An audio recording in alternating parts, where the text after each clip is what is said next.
Hey, what's up everyone? I'm Big Hush. I want to talk about masks again. I've really enjoyed making videos discussing masks with you guys. And I'm going to talk about this mask, which you've seen several times on my channel. This is the Friday the 13th Jason mask that is sold at Spirit Halloween.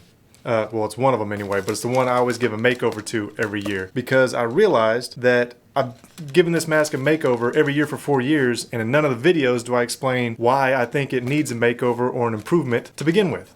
Because I just assume all of you look at this and know that it needs an upgrade, but maybe you don't.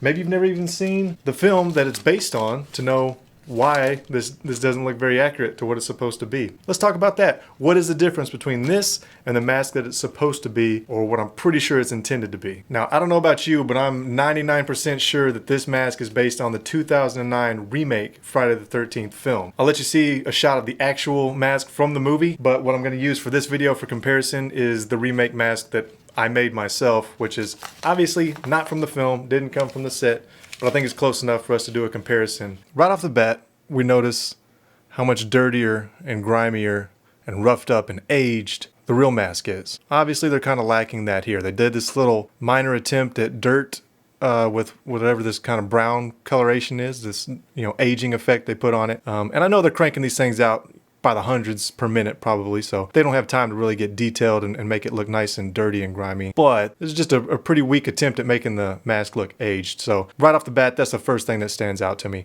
Now, the next thing that jumps out to me is how small the vent holes look. I mean, you can tell they're just a little bit bigger in the other masks, and so that's why I always widen those up in every improvement video I've done with these masks. And the other thing, the chevrons are pretty close. They're not bad, especially this forehead chevron. That's pretty good, but it's these down here that have such a wide angle to them. Hey, watch out. But it's these down here on the cheeks. Melody, you jerk. What a little jerk. All right, let's try to resituate this here. I knew that was coming.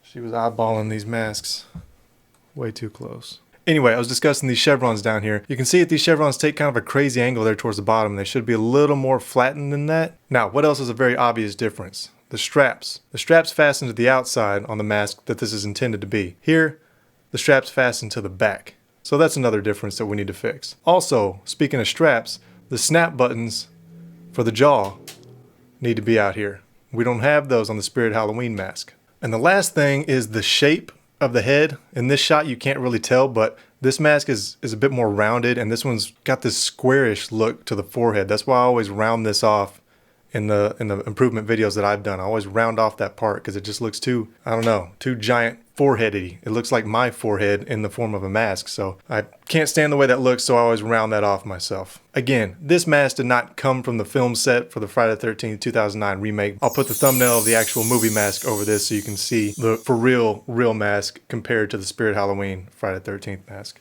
Alright, so there you go. Those are the major differences between this mask and what it's intended to be. But again, much like we discussed in the NECA mask video that I did, no one's going to question who you are if you're wearing this mask. It's very obvious who you're supposed to be. It's just, if you've seen the movies and if you know what this is supposed to be based on, then you know it needs some improvement. It needs some work. So that's why we do it every year. Granted, this year was the first year that I tried to make it look like the mask it was intended to be, because in the past years I just went off the rails and made it look like other versions. Anyway, that's it. What do you think? Do you buy this mask and just wear it as is? Are you happy with the way it looks? Or do you see it and immediately know you want to do something different with it? If you have done a makeover or an improvement on one of these masks, please take a nice picture of it and use the link in the description of this video to submit that picture to me, because I want to use it in upcoming videos. I've been doing Big Hush Spirit submission videos using pictures of masks that you've converted. I want to do as many volumes of that as I possibly can. So send me what you've done with this mask and let me know in the comments if you've done anything at all with this mask, if you think anything needs to be done, if you care, if you don't care. Just let me know your thoughts in general. Thank you for watching. Hope everything is great in your world, and I hope you're making some great custom Jason masks out there.